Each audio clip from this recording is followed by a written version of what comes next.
Hello and welcome to another Zoom group. We're going to start off with the meditation to do with communication. So if you don't want to do the meditation, just skip forward about 15, 20 minutes, something like that. That's how long it usually takes.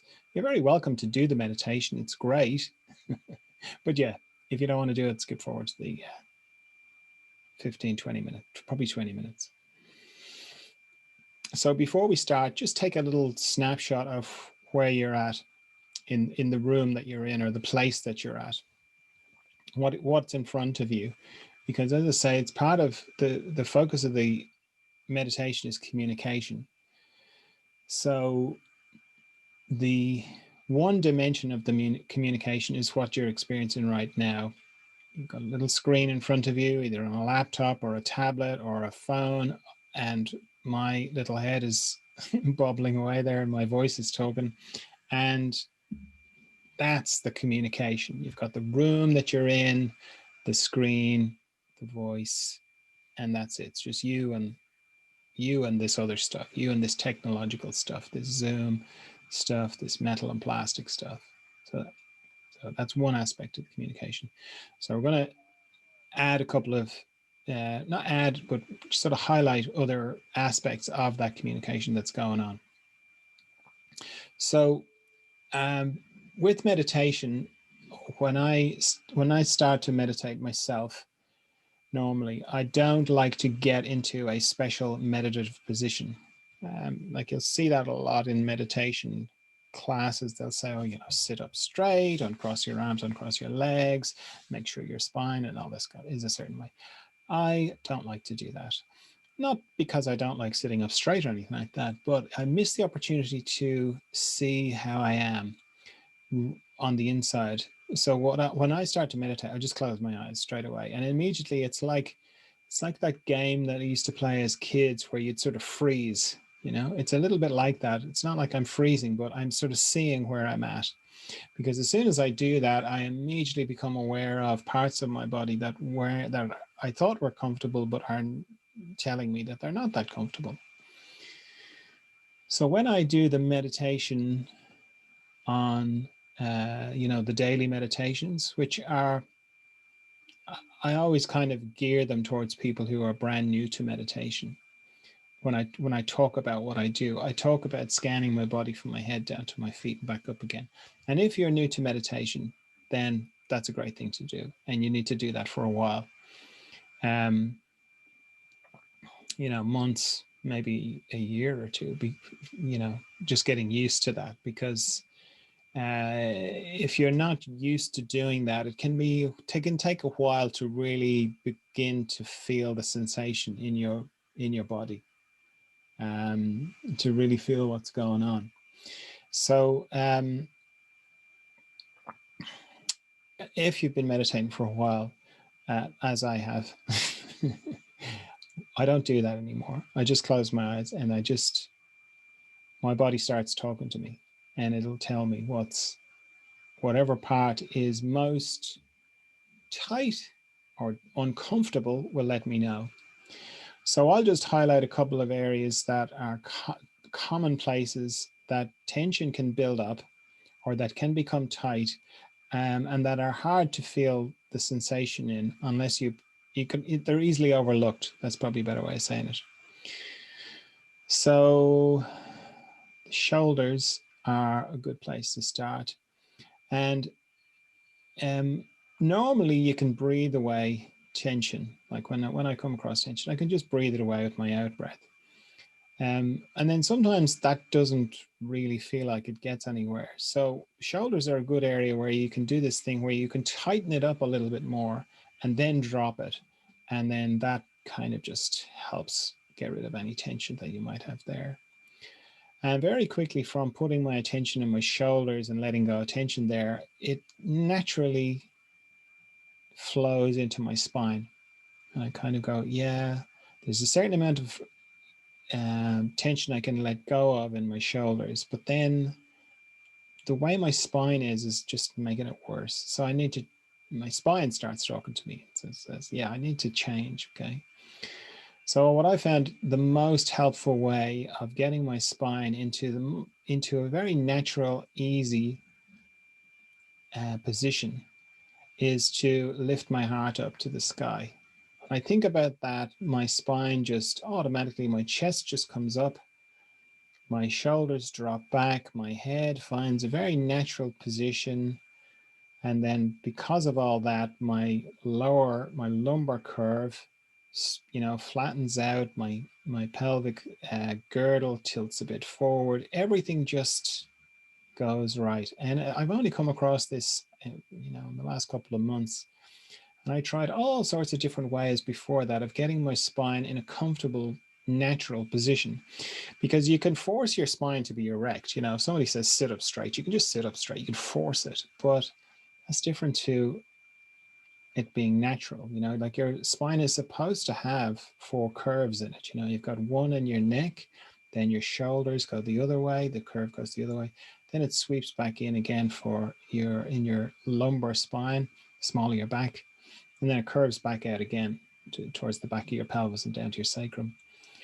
And those four curves are supposed to be there. That's kind of like how your spine can operate as a shock absorber. So the idea is not to have your spine like a ruler, dead straight, but it's also not to have it where it's like an S hook, as my mother used to say, meaning that the curve around your shoulders, which is called your kyphotic curve, that it's not exaggerated, so your head isn't going very far forward. And that's the one that generally it gets exaggerated over time. And if looking at your phone a lot, or you're working on a computer a lot, or you're driving a lot, it's very easy for your head to start going forward because your head's heavy, and once it starts to go out of balance, the weight of your head exaggerates it going forward.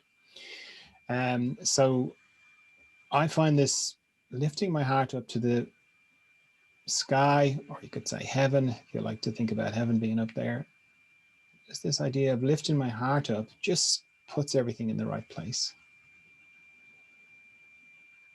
And it feels like it also has the quality of helping my heart space to open up as well, because that's another area that is quite hard to feel the sensation of, certainly in me. Unless you're having heart palpitations, which, even with that, they don't really feel like they're in that area. I'll often, if I run up a hill and my heart is beating really fast, I don't feel it in my chest. I feel it. I hear it in my ears. I can feel, it pulsing everywhere else in my body. I don't necessarily feel it in my heart area. Again, that could be just me, but I have a feeling it's the same for other people. So anything that helps that heart space open up is lovely. Another thing I do in that area is I think about the sac that my heart sits in, or the bag that it sits in. It's called the pericardium. And I find it easier to get a sense of that and help that to expand and relax and unwrinkle itself and become more expansive. And that indirectly gives my heart a little bit more space. Focusing directly on my heart feels a little bit like fiddling around with an engine that's running. It's like opening the boot of your car and going, I think I'll just stick this screwdriver in here and see what happens. It's just not a good idea, But opening the boot, giving a bit of space, letting a bit of air through. Engines are a lot better than they used to be, but that in the olden days, doing that, letting the engine cool down a bit, giving it a bit of space was a good thing. So I think of the space around my heart more so than the heart itself. The heart is a fantastic structure and dynamic. It's so dynamic. There's so many interesting energetic vortices that are going on in there. It's helpful to know that your heart is not actually pumping blood around your body. It's a way of describing it that is very contracting and isn't actually what's going on. Embryologically, your heart starts off as a flat tube that folds in on itself and convolutes into this four-chambered structure. And in many ways, when your heart is moving, it's it's expanding, and it's in a way trying to go back to that flat shape. And that movement of trying to flatten out creates a suction, which, you know, so rather than pumping blood around your body, it sucks blood around your body. And that's a much nicer way of thinking about it, that your heart is continually expanding rather than contracting to pump. You know, it's a different shift. It's a shift in the way of thinking about it.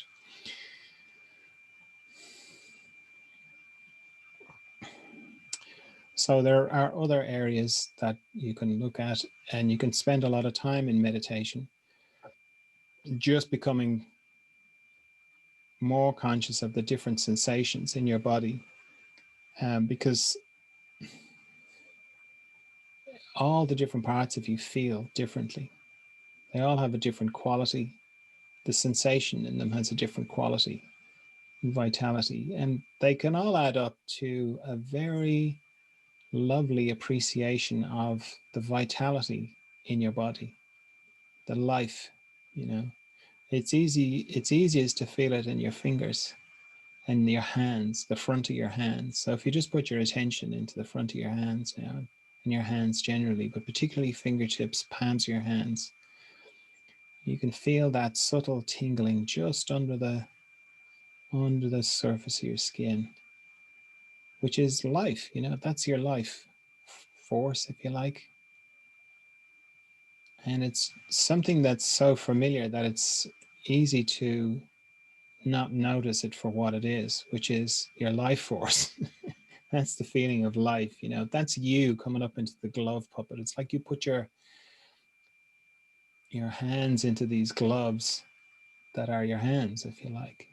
And when you get in touch with the sensation of your hands, you're getting in touch with the sensation of yourself, like who you are inside the glove. That is your hand.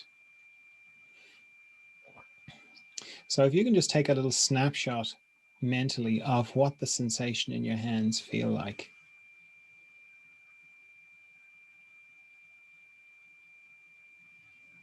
Get a good reference. Because what I'd like you to do now is put your hands out on either side of you. And you can do this if you're watching the video as well, on either side of you. And what you're doing is you're holding the intention that you want to connect with others. Well, we'll start with me, because it's easier to do it with me because I'm kind of on the video, and it's easier to start with me. So a couple of things. What that will feel like is your imagination may immediately go to, oh yeah, I definitely feel something. Oh yeah, I can feel something immediately. It's amazing. Okay, that's probably not what's actually happening, because your mind can imagine things very fast. What I'm talking about is something that will dawn on your hand, dawn on you, meaning you'll be going, okay, I remember what the sensation was in my hands. It's pretty much still the same, Hang on, there's something slightly different, slightly different. Yeah, there's definitely something different there. And it sort of grows, you know, and it sort of seeps into your fingertips. And that'll be me. Now, if your mind is starts to get involved in that again, switching from, oh, I can definitely feel something, to, that's crazy. How could I be feeling something? He's in a different country. Or if you're watching the video, this was recorded months ago. How could I possibly, that's rubbish, and so on. So what I'd encourage you to do is say to your mind, great, thank you for all that interesting feedback. I am going to have a good think about all of that, all these interesting points that you're bringing up later. I'm going to think about all that later. But for now, I just want to really focus on the sensation in my hands. So I can tell you from my end of it, it's all possible, because you're coming, where you're feeling the sensation is behind the scenes. You've pulled back from your body a little bit. You've pulled back from the world that's there when your eyes are open. If you want, if it's an easy way of visualizing it, you could think about it in terms of that if you were looking into a very believable virtual reality simulation, which is called life, and you pull back from the goggles a bit, and you pulled your hands back out of the virtual reality gloves a bit, you'd be coming into a different kind of reality, a different sense of things. And that's what's happening now. You're behind the scenes of this, what we call existence. Then behind the scenes, time and space operate differently. So it is possible to connect with me, even though might be in a different country. And it is possible to connect with me, even though you might be at a different time. So anything's possible back here behind the scenes. So adding to that now, if you hold the intention that you'd like to connect with the other people in the group, the Zoom group here. So the people in the Zoom group can connect with each other and me. And then if you're watching the video, you can connect with the people in the Zoom group as well as me. And that will be the same. It will be a slow dawning of something else. You still feel your hands completely, but there'll be other elements there of connection.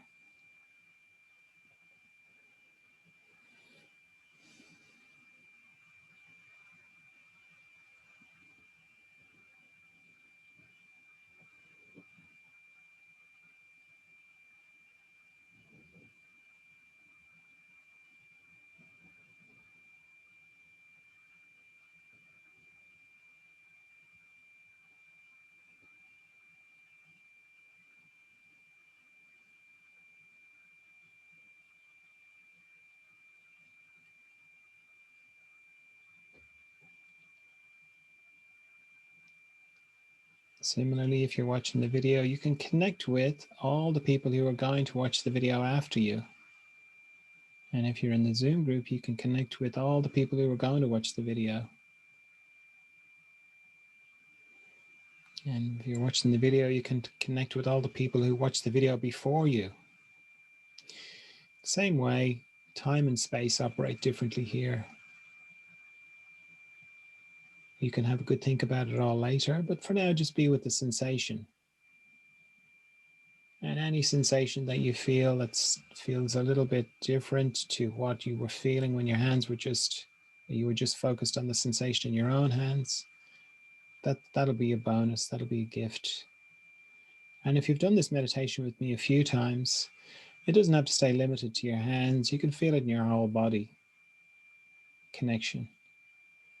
Because the lovely thing about this meditation is that you become more aware of the other elements and dimensions to communication.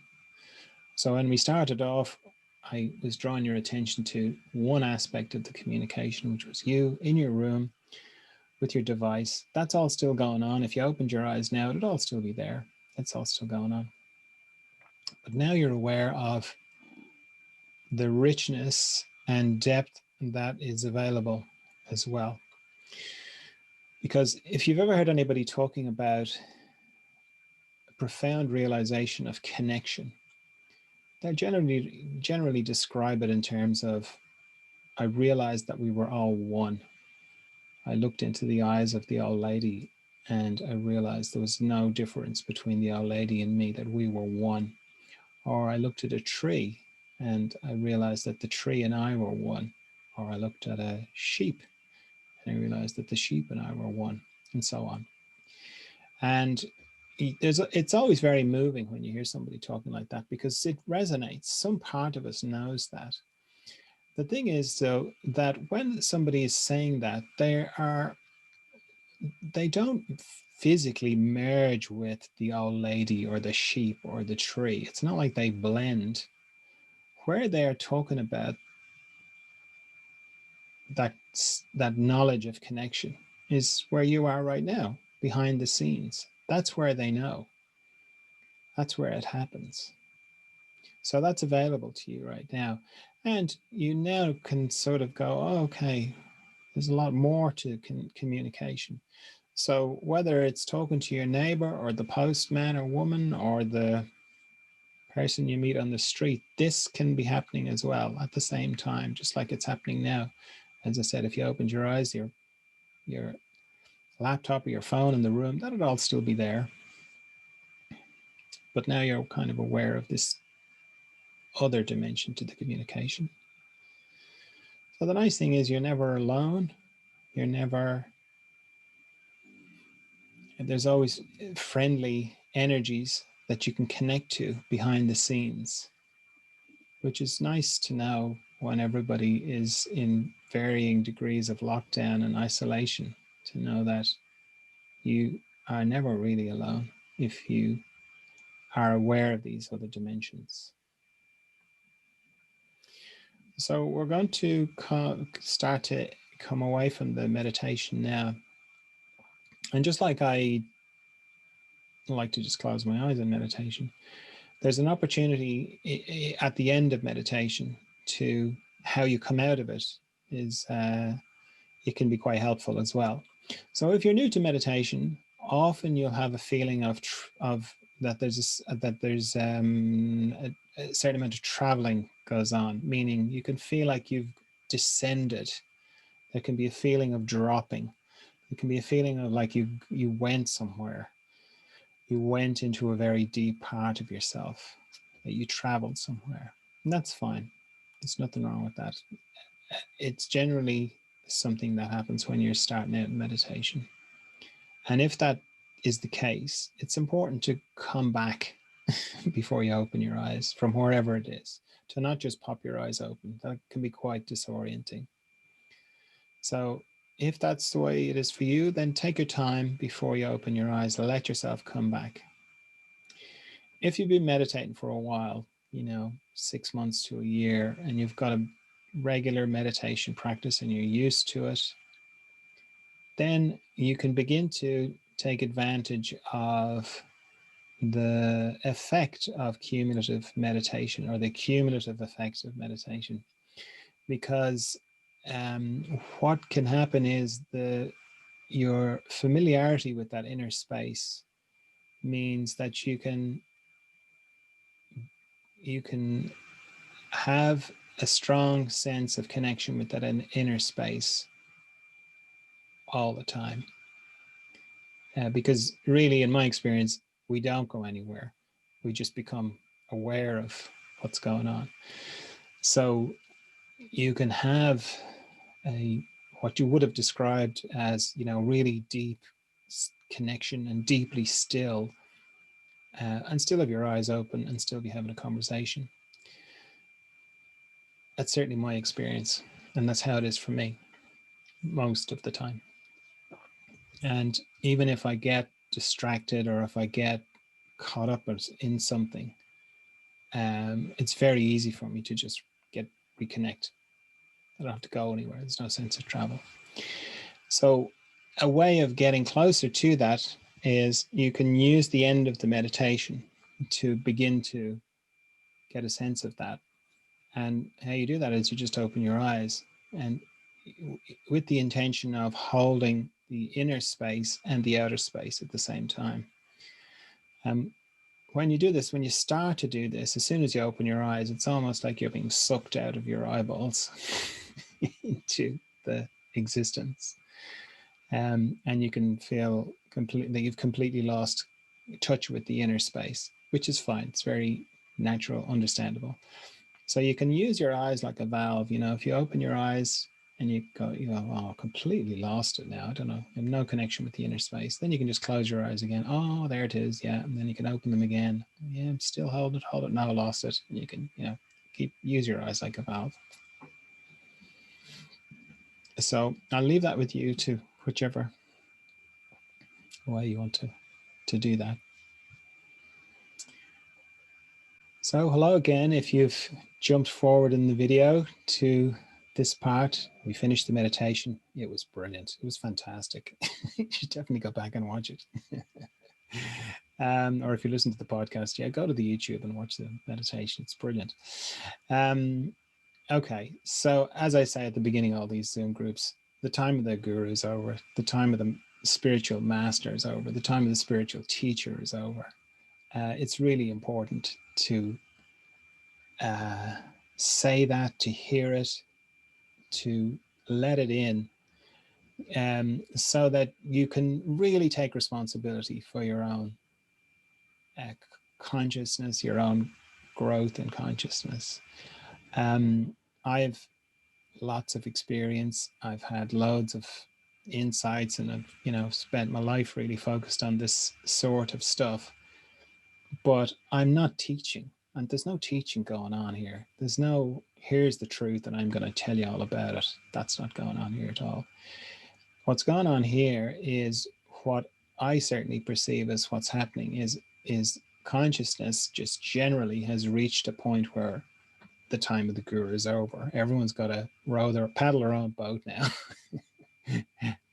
So the teacher is the community, if you like, and we're all just helping each other, you know. So these Zoom groups are, you know, we could be talking about movies that we watched, and I'm just going, hey, I might have seen more movies maybe, and I'm going, oh, this is a great one. Have you seen this movie? It's brilliant. What about this one? Oh, you like that kind of movie? Oh, you're going to love this, right? It's exactly like that, except we're talking about consciousness and spiritual growth. That's the only difference as far as for me anyway. Because in my experience, there is no ultimate truth. Not that I'm aware of anyway. And I think the idea of an ultimate truth is old. It's an old idea because it's looking for a kind of certainty that doesn't exist. And it's looking for, okay, tell me what the truth is so I can just relax and don't have to think about things and don't have to hold any of those awful bloody paradoxes that exist in spiritual life. Just tell me the way it is. Well, those days are gone, you know, because certainly in my experience, everyone's reality is very different. Everyone's experience, you know, like often if you've ever got into a fight with somebody, often the subtext of the fight is, well, there's your perspective and there's my perspective and there's what's really going on, which is another way of saying there's your truth, there's my truth, and then there's the real truth, okay? Now, in my experience, there's no real truth. There's just your perspective and my perspective. And if we both knew that, we wouldn't be fighting, because somebody would be saying X, Y, and Z to me, and I'd be going, yeah, I don't relate to that at all, but fine, if that's you, that's the way it is for you. Okay, it's not that way for me, but okay. I mean, the only caveat to that would be if somebody else's reality was that they wanted to do violence to you. Well, then you've got to do something about it. But in terms of, that doesn't really change the dynamic of what I'm saying. Just because somebody's version of reality is that they think it's okay for them to do violence to you, that doesn't change the fact that they're in their reality and you're in your reality. It doesn't mean there's a overriding truth of, well, I must not do violence, you know.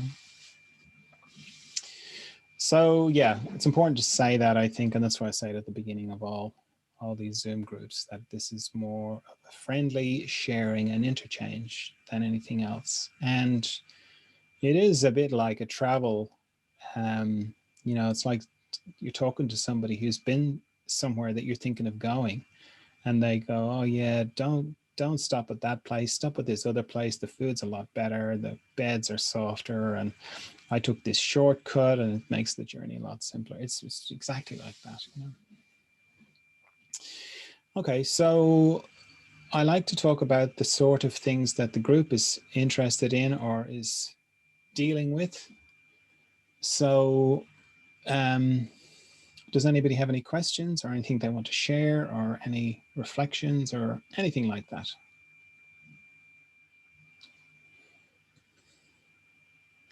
Okay, I always like to leave a bit of time there just in case, because I know when that used to happen for me when I was in groups, it always took me a while to actually ask something. Okay, well, one of the themes that's been coming up a lot this week, particularly in the one-to-one sessions I've been having with people, is this idea of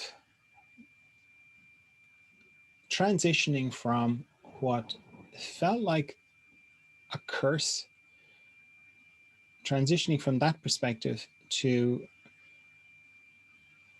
seeing that what felt like a curse is actually a gift. And it particularly relates to the person's configuration. And I think it's very pertinent to further emergence and the process of further emergence. Because often in further emergence, that question becomes amplified. So just to sort of ground it into, well, what are you actually talking about there, John? So let's say your particular configuration was that you're very sensitive to people. Well, I'll take myself actually. So when I was growing up, I was considered shy, very shy. And, I was the sort of kid that would hide behind my mother's legs. I was the sort of kid who couldn't go into a shop. I just found it very hard to do that. I couldn't go into a room full of people. I found that really hard to do.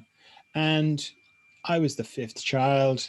For 9 years until my brother Derek was born, I was the baby of the family. I've almost forgiven Derek for being born and taking the baby position. So for the first 9 years of my life, I was kind of, babied a bit. So I was, rather than kind of like giving a hard time about that, it was like, oh yeah, John's a bit shy, Now, of course, as soon as Derek was born, everything changed, and then it became a problem. But I was told, what's wrong with you a lot, why are you so shy? And when I was in school, there was a general feeling that I was stupid or a bit thick, not that clever. So I was in special classes, special education classes. Now, in hindsight, a lot of that was to do with being actually quite overly bright and bored and being left-handed in a system that wasn't really geared up for left-handed people, Like I can remember practicing my letter T, okay? Now, if you're not left-handed, this will all be alien to you, but our written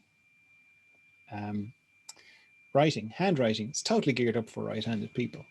Okay, just if you don't know what I mean, just try writing with your right hand. Straight away, you can't see what you're writing because it goes the wrong way. If you're right-handed, it flows, out of your pen as it crosses the page. It's beautiful. If you're left-handed, you're trying to look around the whole time. That's why left-handed people develop all these crazy ways of holding the pen because they can't see what they're writing. Okay, that's just a small thing. Okay. Now, luckily, I wasn't. It wasn't at the time when I was. When they were beating people for being left-handed. I think I missed that by a couple of years, only a couple of years. And it could have been the school I went to as well, because the primary school I went to was attached to a big teacher training college, and it was in the 60s. So they were having all these newfangled ideas about psychology and whatever. But I can remember it was an issue, and it was discouraged being left-handed. It was like, really? You want to be left-handed? Oh, God, It's like, that's going to make your life difficult. Are you sure you want to try it with the other hand? Give it a go. It was like that. And I can remember, I don't know what age I was, but I must have been 5 or 6, being, up in the teacher training college end of things. And they must have been doing some psychological tests or something on left-handed kids, because I can remember being brought in to this, what seemed like a huge desk, office. And there's a big desk, and behind it was this very serious guy. I'm assuming he was an education professor or something. And I can remember sitting on the chair, and my little legs were like, they didn't touch the floor. So that's how small I was. And him very earnestly saying, are you sure you want to be left-handed?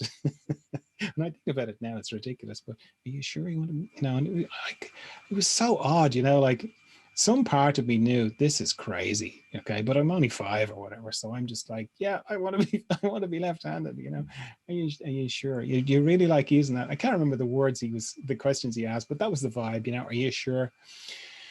So going back to the letter T, I can remember this is, a couple of years later, and it's like, back then there was 40 kids in the class, and it was all just like, okay, we're all going to learn how to do the letter T, and it's like, if you didn't figure it out, it's not like you were helped or anything.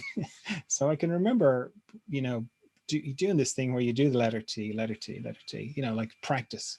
And of course, all my letter T's, because I'm left-handed, they all sloped a certain way. I can't remember whether it's this way or that way. It doesn't matter. They all sloped because just the difficulty of it, for me. And I can remember the teacher looking at it going, and kind of hold it up to everyone going, oh, these look like telegraph poles that have been in the wind or something like that. Everybody laughed, So I'm like, okay, so I'm obviously not very good at this, this writing business, And yeah, pretty bored in class, but that was interpreted as being stupid. So I was in with the special kids, so I had that going on. And so I had the shy thing, I had the being a bit stupid thing. Can't remember what else, but let's just stick with those two. So I kind of grew up thinking that was bad, like what was wrong with me? Why was I shy? And my handwriting was awful because I was told it was awful repeatedly. And in a way, it kind of was. But I know left-handed people who can write beautifully. So I see it as a teaching failure, not a failure in me now. But at the time, it was like, oh God, I'm terrible at this. And so, I didn't really think of all that as a curse, but just for the purposes of what I'm talking about, I could have related to that as a curse. And what seems to be happening now is, just based on a couple of people I'm working with, and just my feeling of it is that people are kind of beginning to go, what I thought of as a curse is actually a gift. So in my case, I'm very artistic, okay? It's a common kind of thing with left-handed people. I'm very artistic. I think in a different way. And it turns out I was quite bright. I didn't realize I was quite bright until I was in my 20s. And I was working with the guy who was really into Mensa, which is the higher IQ society thing. And he was like, oh, let's go and get our IQs tested. And part of me was like, no, don't do it because you're stupid. You don't want to get that, proven. You don't want to actually find that out. But anyway, he was really into it. So I said, fine, let's go and do it. And yeah, it turns out I've got a really high IQ. Okay. I was amazed. I couldn't believe it. I think it's up around 140 or some crazy number like that. It's like on the genius side of things. Like the Mensa crowd said, you can come and join us if you want, Now, just from talking to a few of them, I was like, no, I don't think so. Because it just seemed it seemed a bit of a club, a bit of an exclusive club. But I was like, wow, I thought, that's amazing. My friend was pretty amazed too, because I think he thought I was going to score pretty low as well. So now I can look back and go, oh, I wasn't actually stupid, which I was told repeatedly, not repeatedly, but just like, now you're a bit slow, John, a bit. So, that's part of the kind of flip of, oh, okay, it wasn't what I thought it was, So there's a kind of reevaluation of all the different things that growing up and the ideas and the ways of people relating to themselves that they were told was something wrong. They're starting to transition into, oh, okay, this is just my particular configuration. And it's kind of perfect for what my life has turned out to be. So it's that turning that, say with this being shy and sensitivity thing, like that's such a bonus now that I'm very sensitive with people. I can, sense things about what's going on from people if I'm in proximity, but I don't even have to be in proximity, so I can do all this distance one-to-one work with people all around the world. I can work with them and I can tune into them, and it's a combination of that sensitivity plus, because I've refined that sensitivity, instead of kind of running away from it going, I must stop being shy and I must force myself to, it's more embracing it and kind of going, no, that's a gift, and I'm going to embrace that gift and develop it. Yeah, so I can help people all over the place, anywhere. Like time or distance doesn't make any difference. And I can, could do pretty much, if I'd been told as a kid, oh yeah, when you're older, you'll be able to, work with somebody in a different country, and whether it's physical, emotional, spiritual, doesn't matter, you'll be able to help them. I wouldn't have been like, that's amazing. That's like a superpower. Now it's just ordinary. It's just part of the day kind of thing. So that wouldn't have happened if I had continued to relate to, say, being shy as a curse, or being sensitive to people as a curse. So there just seems to be a lot of that happening at the moment. And it feels like it's part of the general raising of consciousness that's going on. And it's lovely. It's lovely to see it and be able to help it a little bit as well. Now, anybody got anything about that or anything else? The other thing that's been coming up a lot, this is more to do just for myself, is it feels like there's a growing appreciation of the shallowness of duality, meaning right and wrong, good and bad, that kind of way of seeing things. It's almost like, black and white, and then black and white has sort of over time slowly been dissolving together into a kind of a gray. And then the gray is kind of dissolving into what was there before good and evil, before black and white, before anything. You think of anything, and you can hot, cold, dualities. So it's kind of like the famous yin and yang symbol, where you've got the white bit that blends into the black bit, and the black bit, and they're intertwined into each other, and there's a circle, and each one is, I don't know if you've noticed, but in a yin and yang symbol, there's a dot of each one in the other. So in the white bit, there's a little dot of black, and in the black bit, there's a little dot of white, and it's all lovely and whatever. But it's like kind of pulling back from that, and sort of being a bit more with the circle that encompasses those two seemingly divided things, that there's a unity below that or beyond that. And that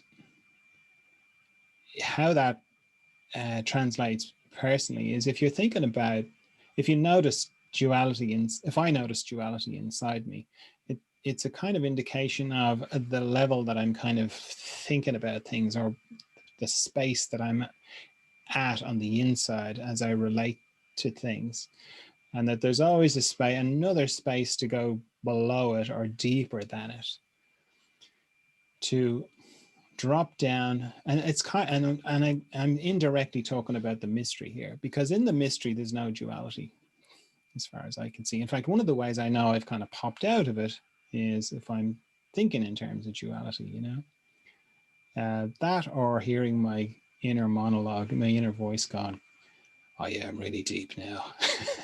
I'm definitely in the mystery now. As soon as I hear that, like, nope, I'm not anymore. Because there's no talking in the mystery. There's nothing to speak of in the mystery. It's emptied of everything, including duality. And it's useful. I find it a useful yardstick, that if there's duality going on inside me, or if I hear two parts of me having a little discussion about something, then I know that it's possible to get under that, and that under that there's no conversation between two parts of me. There's no duality. And the great thing about that is, it's a bit like the first day of school holidays. I don't know if you remember what that feels like. I used to hate school. Because of all the aforementioned stuff. Of course I'd hate school. But I can remember like summer holidays. I can still feel it. It's still alive in me when I think about, opening the the back door and running out into the back garden in the sunshine. And there was like weeks and weeks and weeks of no school ahead of me. The potential for fun was just fantastic. There's an element of that in the mystery, because when you get below, like, duality is very confining, you know, I'm right, no, you're right, or I'm good and no, I'm evil, and let's fight. When you get underneath all that, you're kind of back to a very primal source of things and a very potent place, because that, in the mystery, it's that feeling of the first day of the school holidays. There's potential for everything. Anything and everything can come out of that. And rather than like, oh, that's great, let's get into the summer holidays, it's like, no, you can stay in that moment. It's almost like, you know, they open the back door and feel the sunshine on your face, and you're about to go out into the garden to play for the weeks and weeks and weeks of the summer holidays. And it's almost like you can, it's not like you freeze time, but you can just stay in that moment of potential, and you can just live there with that beautiful potential feeling. Because as soon as you go into, as soon as you take one step into the garden, you're into duality. You're into constructions and making things, and then the time passes and whatever. But for me anyway, the mystery and getting below duality is about being able to live in that very potent, very vital space. So I'm not sure if I have explained that well, but yeah, does anybody have anything on that, or anything they want to? Just a comment. It sounds a bit like at conception, like the first cell, before it becomes, it divides, it multiplies, I mean, and becomes different cells. It's like the pluripotential of the first cell. When there's something that resonates. I don't know, it's just a thought that came when you said that. It's like before separating into different parts, you have the whole potential to, like the first cells before they, I would say, specialize in different parts of the body. They have the potential to be anything. And then, yeah, I don't know why I think of that. I'm sorry. Yeah, Maybe yeah. no... It's interesting, really, isn't it? Because like, before conception, in a way, there is duality, because you've got the egg and you got the sperm, you know, and they're separate. They're this, you know, the dual, and then they come together. And as you say, at that moment of when the sperm gets through, you know, and it loses its tail and all, you know, all that sort of stuff. And but at that moment of, like, I think in biodynamic craniosacral they talk about ignition, and that'll be one of the points of ignition. At that moment when the sperm gets through and joins with the egg, then it's at that moment, as you say, that's that moment of potential.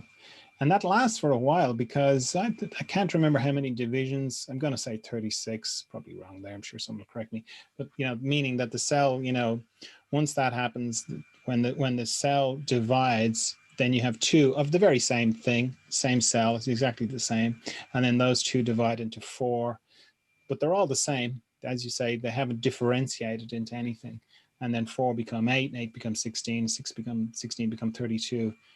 So it's probably not 36. So it's around that thing. And it's at that point that things begin to change and differentiate. So that period of potential before something comes of it lasts for a while. Yeah. It's a good way of thinking about it. I don't remember that myself. I don't remember that moment of conception, but yeah, I have a feeling for it for sure. And uh, I think, though, in my experience of working with babies and stuff, that the construction of the being or the person that takes a while. That doesn't seem to happen at conception. It seems to be conception and the way the body and the cells divide, and it's almost like it's creating this physical suit that then the being that is the person slowly comes into. That could be what the 9 months is about. I mean, there's definitely, some people come in quicker than others. That's certainly my experience, having worked with women who are pregnant. I can work with some woman who's, a month or 2 months pregnant, and there's definitely a very strong presence of another being there. And then other people, it might be 3 or 4 months and it's much more faint, it's not as strong. So it seems like it's something that takes a while. It's not, I mean, there is that thing about the blueprint where it's like all the information is there and the energetic blueprint goes out and the cell's got to fill it out. And there's that, but then the blueprint is not the person. That's more like the energetic, in Catholicism, they would be calling that the Holy Spirit. It's like an intermediary thing, to the person. But it's different from when the being that is the person begins to really exist in that growing baby. That's my experience, anyway. I had heard from Jaap van der Wal, the embryologist. He was saying that the beginning, when the cells grow, it's like a plant. This, like, the spirit is around, but when we fold in, like with the heart, when you were talking about the heart earlier, then there's the folding in. The spirit can enter, apparently, in the connective tissue. I don't know. There is a lot of people who are talking about that, but it's interesting. Yeah, I hadn't thought about it in those terms, that it folds it in. I mean, it's fascinating, really, because like in my very simplistic view of it, like in my very simplistic understanding of it, you have this cell division that happens, which the one cell becomes 2, 4, 6, 8, and so on. And that's 6. Yeah, don't leave me in charge of cell division. I was the cat that. But anyway, yeah, it divides. But at some point, it's a football of cells. And then that football is kind of bouncing along the fallopian tube. It's bouncing along. Yeah, because often, conception happens in the tubes, and then it travels down. And so you got this floating ball that lands in the uterus, in this beautiful, rich kind of soil of the uterus, if you like. And then the football squashes down into a pancake. Told you it was simplistic. And then the pancake, the first thing happens is the pancake folds around, and that's your first midline, and then from that, all the other things kind of happen. But in that kind of, when it starts to fold and it starts to infold in on itself, it I don't know if this is exactly right, but I like the idea that it traps some amniotic fluid, and that amniotic fluid becomes the cerebrospinal fluid, because the constituents, the makeup of cerebrospinal fluid is very like amniotic fluid, both of which are very like seawater. So I've heard it described it like we didn't leave the sea, we just figured out how to carry it around inside us, which I think is a lovely way of thinking about it. When we were developing evolutionary wise, we didn't, because there's that kind of thing in evolution of like, oh, that momentous day when the mammal got up and stepped and walked away from the sea, you know, and it's like, no, we didn't actually leave the sea. We carry it inside us. That's a lovely idea, I think. But there's something that's why probably I've been fascinated by cerebrospinal fluid all this time, because of that. That's a lovely thing to think about. And then just from my understanding of the structures inside the brain, the ventricles that contain nothing but cerebrospinal fluid. When you know a bit about the brain and how complicated it is and how much stuff there is going on in there, it's like opening the back of a transistor radio. You know, you see all these wires, and it's like, you know, or opening the back of your phone, your iPhone or something like that. It's so busy in there, you know. So it's like that in the brain. And then it's like, with all that busyness and densely packed stuff, there are these, relative to the space, huge empty cisterns that contain nothing but cerebrospinal fluid. And when you just, you know, it's like you know, does a doorway exist without the door frame? You know, that idea. What's the shape of a doorway without the door frame? It's like, what do you mean? It's just a field. There's nothing. It's just nothing, you know? It's like, yeah. So does the doorway exist, or does it only exist because of the shape of the structure that's around it? You know, that idea? Like, what's the shape of a vase when you take the vase away? It's like, what do you mean? It's like, well, what's the shape of the inside of a vase if you take the vase away? It's like, well, there's no shape, you know, it's the same. So when you look at the shape of the ventricles just on their own, knowing that what is called a shape only exists because of the structures that are around it.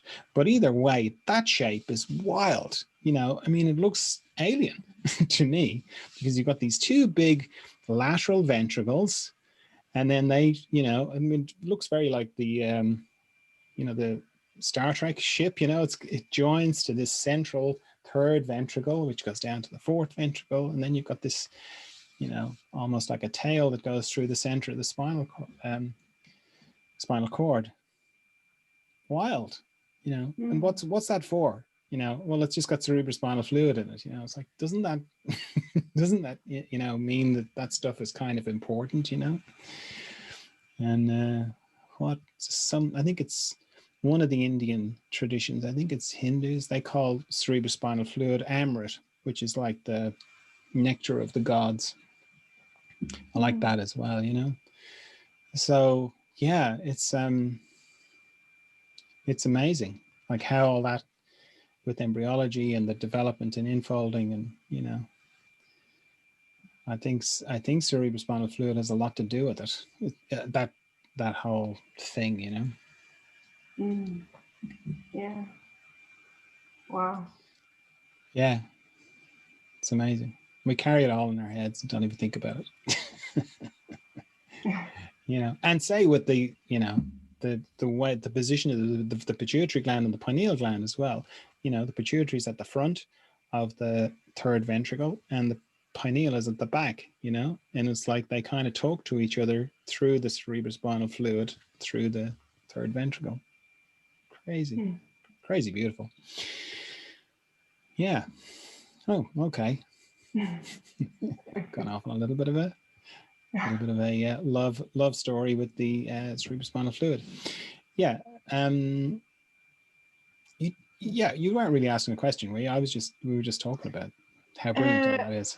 No, it's when you were talking about the mystery being about going out just before going out the door in the garden, where you have the pluripotential, and it just came to me like to think. I like to think we have this memory in us of, even we had that moment in our beginnings where our cells were in that too, you know, in this pluripotential moment where they can just before dividing, they're just, anything is possible.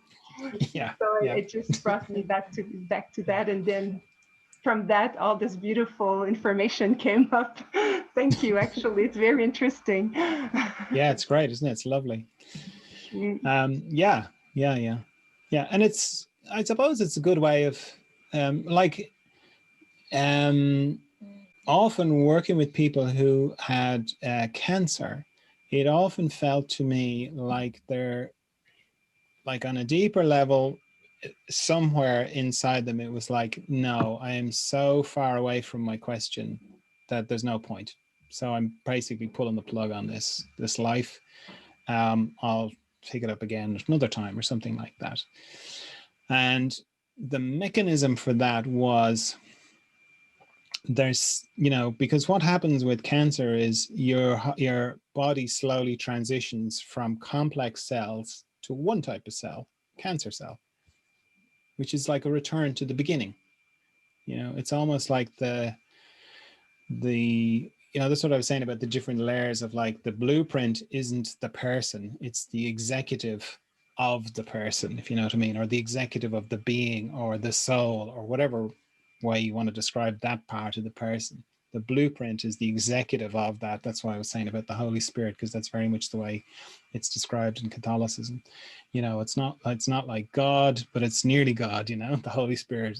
Well, maybe it is a bit God. I don't know. I was always found it a bit confusing, but it's like this. It's not a person. So you've got the cells, then behind the cells you've got the blueprint, and then behind the blueprint you've got the being, the person. And it's like,